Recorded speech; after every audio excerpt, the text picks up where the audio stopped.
Hi, it's Mike with AskTractorMike.com. Got a viewer letter today. Actually got two viewer letters from people that have got problems. And they've got a problem. My neighbor Wes has got a similar problem, and I've got a problem. And I don't know that we're going to totally resolve any of these problems today, but I'd like to use this video as kind of a forum. If you've got an answer of how to deal with one of these problems, put it in the comments down below, and we'll all know. And it all deals with living in the country, that great rural lifestyle thing that we've all got going. Fresh air and sunshine and acreage and varmints. Stuff that was living here before we were, that still wants to live here, but can wreck your world and cost you a lot of money. Let's get to the letters. First letter comes from Mike. And Mike says, Mike, any advice on keeping mice from nesting at various locations in my tractor? I store my Kubota in a pole barn and use it year-round. Seems it only takes the mice 24 to 48 hours to build a nest on top of the engine or transmission after I clear out the old nest. Thankfully, no wiring damage. I'm open to suggestions. Well, Mike, that's one that I think if you live in the country at some point, you'll have rodents somewhere. You don't want them. Luckily, in our barn, they tend to go to the horse feed. And unless the zero turn is there, and for some reason they like the wiring on the zero turn.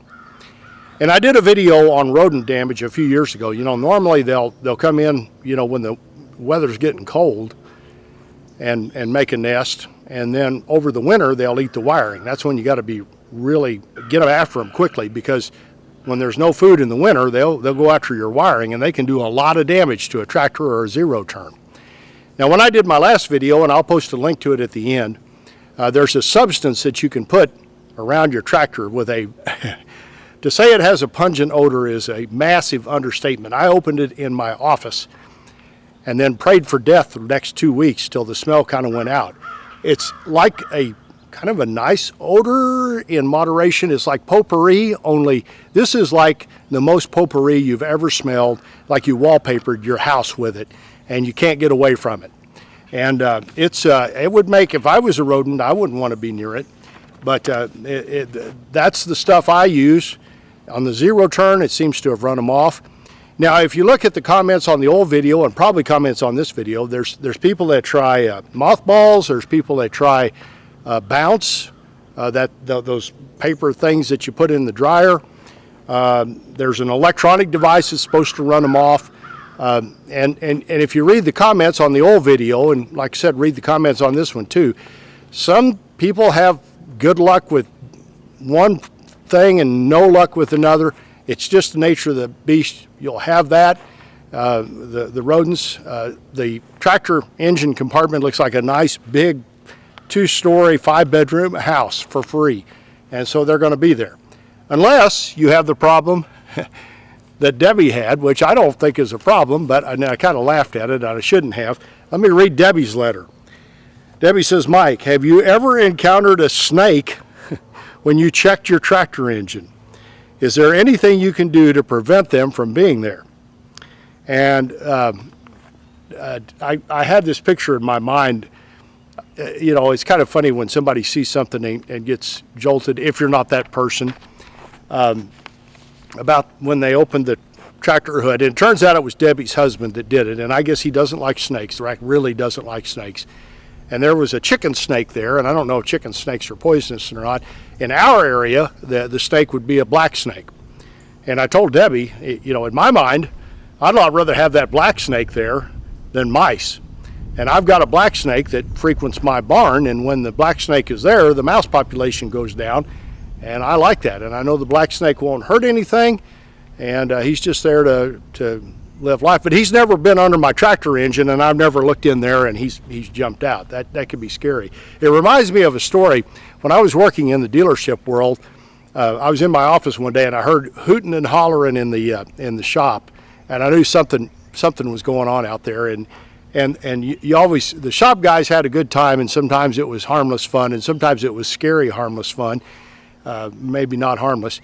But anyway, we had a technician named Brent, a great guy, He was about, probably 6'4", tall guy, wild hair, beard, everything. Looked like a mountain man. And he was upside down in a skid loader. And if you've ever worked on a skid loader, to get to the guts of it, a lot of times you raise the seat up, and then you've got to dive in there. And when you see a guy really getting into skid loader work, their legs will be sticking out the back with their cowboy boots hanging there off the ground, and they'll all be in there working on stuff. And that's where Brent was when he found the family of rats. And it was a large family of rats, and Mom and Dad were pretty big. And there was a lot of squealing, and shop guys don't like rodents. They don't like snakes either, most of them. And they were running around for a while until they either got out the door or met an untimely end. I'm sorry, PETA, but anyway, I was afraid to go in the shop for a little while because I don't like rats either. But that snake story reminded me of Brent, and I got a good laugh out of it at Debbie's husband's expense. But has anybody else had a problem with snakes, and what was your answer? Put it in the comments down below. Now the next problem is going to be a real expensive one for my neighbor Wes.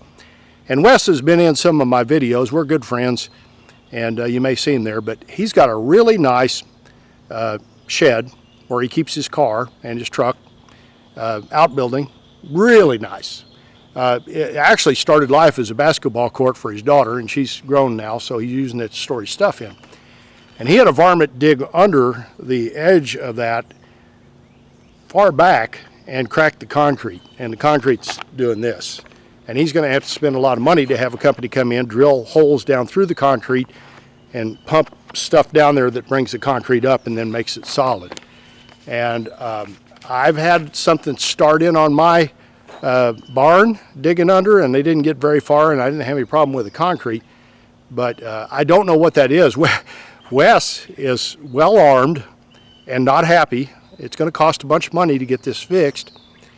And he's got a wildlife camera tied to his phone, and anything moves out there, he's going to know about it. And he's got a lot of firearms, and whatever that is that's causing that is going to meet an untimely end. Again, PETA, I'm sorry. But it's either groundhog, it could be a skunk. I don't know what you do as a skunk. You shoot a skunk next to your house, and you know what that's going to do. But anyway, if you got some ideas, have you ever had varmints digging underneath a barn and cause damage to the concrete? Because you got to watch that.